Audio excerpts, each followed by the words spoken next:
Gadis Dingin Tuan Muda. Bab 028.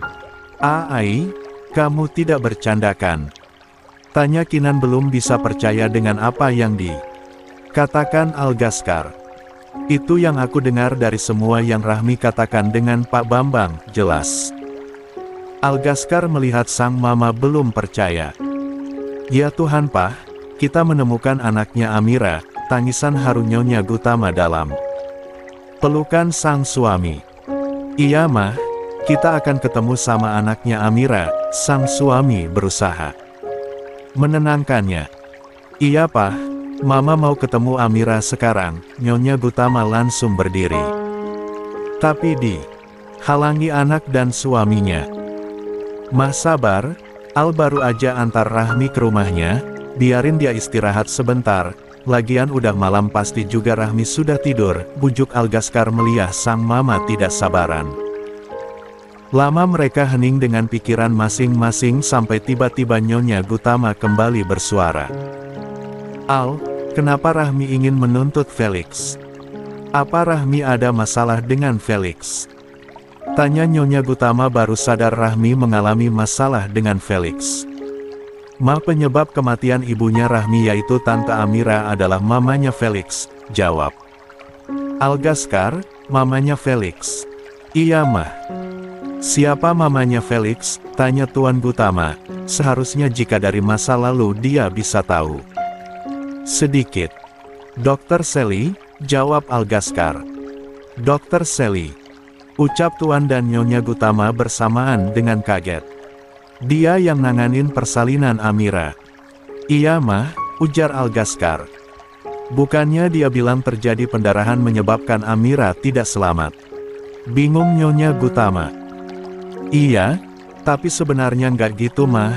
Tante Amira baik-baik aja tapi Dr. Sally meracuninya sehingga Tante Amira tidak tertolong, dan itu perintah Sonia. Jelas Algaskar. Siapa lagi Sonia? Tanya Tuan Gutama. Dia ibu tirinya Rahmi. Astaga Pak, kasihan sekali Amira, tangis Nyonya Gutama. Kenapa bisa ayahnya Rahmi menikahi perempuan jahat itu, geram Nyonya Gutama. Al juga nggak tahu mah, Rahmi nggak pernah mau cerita soal keluarganya, sejujurnya. Algaskar ingin sekali mengetahui segala sesuatu tentang Rahmi, tapi dia sadar Rahmi belum percaya dengan dirinya. Besok Mama mau ketemu dengan Rahmi. Final Nyonya Gutama. Iya mah, besok kita ketemu Rahmi. Setelah mereka pulang sekolah, Papa juga harus menghadiri persidangan Felix. Sekarang Papa bertekad untuk membuat Felix masuk penjara. Tegas Tuan Gutama di akhir kalimat, membuat Algaskar dan Kinan bingung melihat tekad Tuan Gutama. Ada apa-apa kenapa Papa sekarang itu dengan Felix? Papa akan membantu Rahmi untuk balas dendam. Jelas Tuan Gutama, Kinan dan Algaskar mengangguk mengerti, mereka juga akan melakukan hal yang sama. Terutama Nyonya Gutama, dia mendukung penuh sang suami. Mereka kembali terdiam, Tuan Gutama yang ingin mengatakan sesuatu jadi bingung.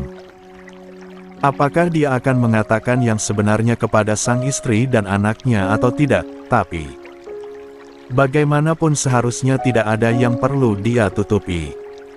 Sebenarnya ada yang ingin Papa katakan tentang Felix dan keluarganya, Tuan Gutama mulai berbicara dengan serius. Kenapa Pak? Penasaran Nyonya Gutama dan Algaskar. Sebenarnya Felix itu anak dari Handoyo. Apa? Pah, kamu serius? Tanya Kinan memastikan. Dia baru tahu fakta ini dan dia cukup kaget. Siapa Handoyo? Tanya Algaskar. Dia bingung, kenapa mamanya harus kaget begitu jika Felix anak Handoyo. Dia dulu adalah saingan bisnis Papa, dia pernah menyukai Amira. Kalau memang Dr. Sally adalah ibunya Felix, berarti dia adalah istri dari mendiang Handoyo. Kalau dia membunuh Amira sepertinya bukan hanya atas perintah Sonia, ada kemungkinan mereka bekerja sama. Papa juga tidak tahu. Atau mungkin mereka bekerja sendiri tapi dengan tujuan yang sama, jadi mereka saling memanfaatkan, jelas Tuan Gutama, dia tidak menyangka kalau ternyata Dr. Sally atau istri Handoyo yang sudah membunuh Amira. Kenapa Papa nggak tahu kalau Sally adalah istri Handoyo? Tanya Algaskar penasaran. Kenapa jadi serumit ini? Handoyo tidak pernah mengatakan kalau dia sudah menikah apalagi punya anak. Dia dulu pernah meminta Amira dengan baik-baik tapi Amira waktu itu lebih memilih dengan pilihan ayahnya, dan sepertinya itu yang membuat Sally membenci Amira. Terus kenapa Felix ingin menghancurkan keluarga kita dan Alistair? Tanya Algaskar, sudah lama dia ingin tanyakan ini dengan sang ayah. Awalnya Algaskar dan teman-temannya mengira kalau Felix hanya ingin membalas soal adiknya yang memang dulu adalah rival Algaskar. Tapi ternyata semuanya tidak sesederhana itu, ada masa lalu yang menjadi alasan. Felix berpikir Papa yang membuat ayahnya meninggal, jawab Tuan Gutama. Memang siapa yang buat ayahnya Felix meninggal? Tanya Algaskar lagi. Handoyo dulu memiliki banyak sekali musuh termasuk Papa, dulu Handoyo sama dengan Papa seorang mafia. Tapi Papa memilih melepaskan setelah kamu lahir tapi dia tidak, dia dibunuh oleh musuh sesama mafia tapi sebelum dia dibunuh dia sempat bentrok dengan Papa, dia ingin meminta alamat Amira. Tapi Papa tidak memberikan. Karena bagaimanapun saat itu setelah Mama dan Papa bertemu Amira kembali, dia sudah menikah dan sedang hamil besar, Papa tidak mau Handoyo menyakiti Amira karena tidak terima dengan status Amira. Papa tahu betul bagaimana kejamnya Handoyo. Tapi ternyata sama saja di belakang istrinya yang membunuh Amira, entah bagaimana sampai mereka mengira Papa yang sudah membunuh Handoyo, jelas panjang lebar Tuan Gutama. Dan di sini yang jadi korban adalah Rahmi, lirik Algaskar yang dibalas sendu orang tuanya. Seharusnya Mama dulu lebih cepat datang agar Mama bisa merawat Rahmi, ujar Nyonya Gutama menyesal. Sudahlah Mah, Rahmi kan hidup dengan ayah kandungnya, bukankah itu lebih baik? Walaupun kita datang tepat waktu yang lebih berhak adalah orang tua kandungnya. Tenang, Tuan Gutama. Iya, untungnya Rahmi tidak dihabisi oleh dua siluman itu, geram Kinan kepada Sonia dan Sally. Mereka tidak tahu saja bagaimana kehidupan Rahmi yang sebenarnya. Walaupun tinggal dengan ayah kandungnya tapi dia sama saja seperti tinggal dengan para iblis. Sudah malam sebaiknya kita istirahat, Al kembali ke kamarmu, perintah Tuan Gutama. Mengakhiri obrolan yang menegangkan itu. Iya, Algaskar ke kamar dulu, Algaskar kemudian keluar dari kamarnya dengan pikiran yang berkecamuk, memikirkan Rahmi yang ternyata hidupnya tidak segampang itu. Keesokan harinya seperti biasa, semua kembali bersiap-siap dengan aktivitas di siang hari. Termasuk Rahmi, dia sudah siap dengan seragamnya. Dia memutuskan untuk naik motor sendiri ke sekolah. Dia akan menghadapi jika memang terjadi sesuatu nanti. Lagian Sonia sedang sibuk membuktikan bahwa dia tidak selingkuh, tapi Rahmi tidak akan membiarkan. Sonia berhasil mengambil kepercayaan sang ayah lagi, lalu Felix dia ada sidang seharusnya. Dia memikirkan nasib dirinya sendiri. Karena Rahmi bangun cukup pagi, jadi dia akan sarapan dulu baru berangkat. Sedangkan saat ini di kediaman Gutama, Tuan dan Nyonya Gutama beserta Tuan Muda Gutama sedang sarapan bersama. Mereka juga akan melakukan aktivitas masing-masing. Ai, nanti pulang sekolah bawa Rahmi ketemu sama Mama, bukan permintaan tapi perintah mutlak dari Nyonya Gutama. Iya Mah, balas Algaskar. Ya udah, Papa berangkat kantor dulu. Setelah itu baru ke pengadilan, Al juga berangkat dulu Mah. Iya, hati-hati. Lalu mereka berangkat ke tujuan masing-masing. Di perjalanan Algaskar berniat ke rumah Rahmi dulu, tapi dia malah melihat Rahmi baru Keluar ke jalan besar menggunakan motor, Algaskar tidak jadi ke sana, dia langsung saja menyusul motor Rahmi. "Rahmi!" teriak Algaskar di belakang Rahmi. Rahmi yang dipanggil menoleh. Melihat Algaskar, dia menepikan motornya di pinggir. "Kenapa?" tanya Rahmi. "Lo udah naik motor?" tanya balik Algaskar. "Iya, udah nggak apa-apa." "Oh ya udah, semoga nggak ada yang ngintai lo lagi." Rahmi mengangguk lalu mereka berangkat beriringan ke sekolah. Berbeda dengan Rahmi dan Algaskar yang ke sekolah. Di kantor terjadi ketegangan antara Felix dan pengacaranya. "Saya tidak mau tahu, saya harus bisa lolos dari persidangan itu apapun yang terjadi," tegas Felix. Dia harus bisa lolos, tidak mungkin dia akan menjadi buronan lagi. Sudah cukup di luar negeri, dia harus dikejar-kejar oleh aparat kepolisian. Di sini dia harus bebas, apalagi tujuan balas dendamnya ada di sini. Pernyataan yang kita miliki harusnya sudah cukup, jika hanya soal kematian palsu yang sudah Anda buat, jelas sang pengacara. Persiapkan semuanya, kita akan ke pengadilan," perintah Felix bersiap-siap. "Baik Tuan, kalau begitu saya permisi dulu." Pengacara itu pamit undur diri lalu keluar dari ruangan Felix. "Rahmi," panggil Algaskar. Saat ini Rahmi sedang di taman belakang sekolah. Setelah istirahat dan tidak ada kegiatan karena guru sedang rapat, Rahmi memilih menenangkan diri dari keributan di kelas. Dan yang paling jauh dari kelas adalah taman ini, jadi dia memutuskan untuk kesini menunggu jam pulang. Dan kebetulan Algaskar dan teman-temannya juga menuju ke taman. Kalau mereka memang sering kesini, tapi saat kesini, ternyata Rahmi juga ada di sini. "Kenapa?" tanya Rahmi, melihat mereka ada di taman ini juga. "Lo ngapain di sini?" tanya Romeo melihat Rahmi duduk sendiri di bangku taman. "Nggak apa-apa, di kelas terlalu ribut," balas singkat Rahmi dengan datar. Yang lain mengangguk lalu duduk di kursi yang lain. "Lo nggak mau datang di persidangan Felix?" tanya Algaskar tiba-tiba. Yang lain mendengar itu langsung mengalihkan pandangan ke arah Algaskar. "Felix hari ini sidang?" tanya Raka. Balas Algaskar cuek. "Kenapa nggak ke sana?" tanya Bara. "Kayaknya nggak perlu, bukannya udah diurus sama pengacara keluarga lo?" ujar Rahmi. "Iya, papa gue juga ke sana," kata Algaskar. "Tapi gimana kalau sampai Felix bisa lolos?" tanya Raka menimpali.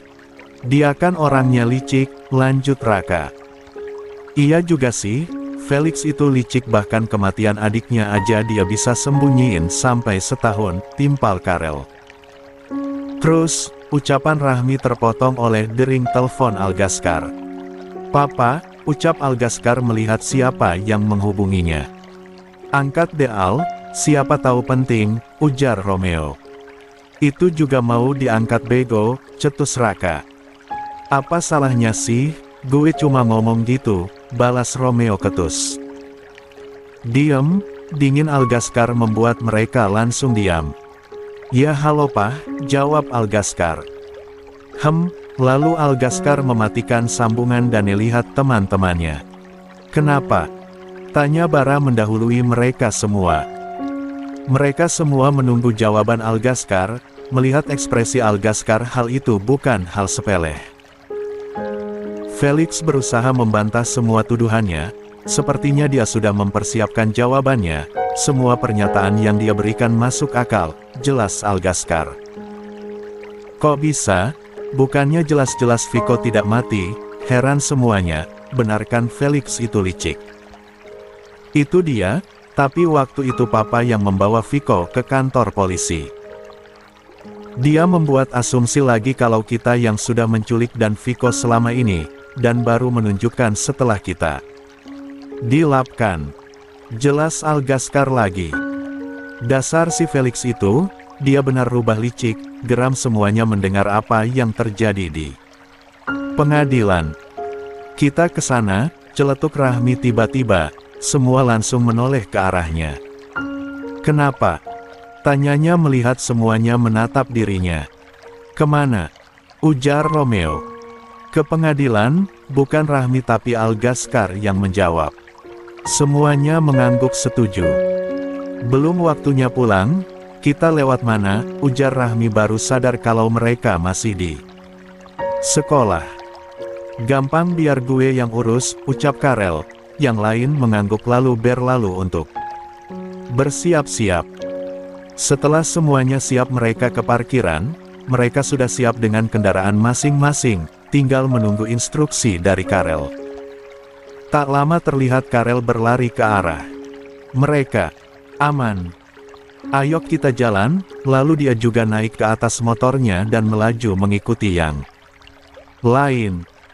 Kini mereka sudah ada di jalan menuju pengadilan dengan beriringan, Rahmi dan Algaskar di tengah-tengah. Sedangkan di pengadilan kini semuanya tegang di pihak Tuan Gutama. Tuan bagaimana? Kita tidak bisa menunjukkan kejahatan Felix yang lain. Kasus ini kita bisa kalah, ujar Pak Bambang. Saya juga tidak tahu, tapi kita harus bisa menekan semua jawaban yang diberikan Felix. Saya usahakan Tuan. Saya tidak tahu kalau adik saya masih hidup. Saya selama ini sedang mencari dalang dari hal yang terjadi dengan adik saya. Setelah saya mendapat bukti dan saksi saya baru melaporkan. Tapi ternyata tiba-tiba adik saya dibawa oleh Tuan Gutama. Jelas Felix membela diri. Benar. Bukannya dari kejadian itu dapat kita pastikan bahwa selama ini yang membuat klien saya berpikir adiknya sudah meninggal adalah Tuan Gutama, tambah pengacara Felix. Pak Bambang kembali menoleh ke arah Tuan Gutama. Tuan, apa kita perlu mengatakan kalau yang menyembunyikan Viko adalah Nona Rahmi? Saran Pak Bambang. Tidak perlu, jangan libatkan Rahmi dalam hal ini, putus Tuan Gutama. Dia tidak ingin membebankan Rahmi lagi, dia sudah berjanji untuk melindungi Rahmi. Pak Bambang mengangguk saja. Bagaimana? Apa ada tanggapan dari pihak Pak Gutama? Pak Bambang bersiap untuk menjawab. Tidak ada, saya tidak ada tanggapan apapun, belum sempat Pak Bambang. Menyelesaikan teriakan dari pintu membuat semuanya menoleh ke sumber suara. Tunggu. Saya bisa membuktikan kalau semua pernyataan Pak Felix tidak benar, tegas Rahmi yang sudah masuk ke dalam ruangan.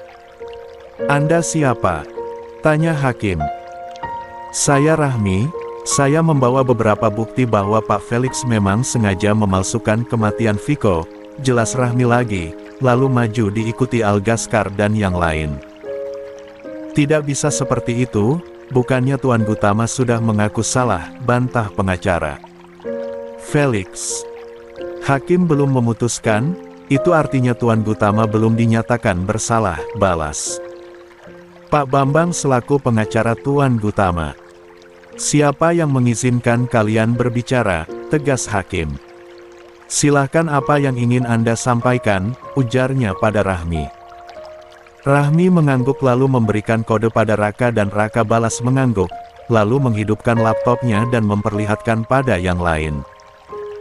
Saya punya rekaman CCTV saat Viko masih keadaan koma, ujar Rahmi, lalu Raka memutar rekaman CCTV rumah sakit tempat Viko dirawat.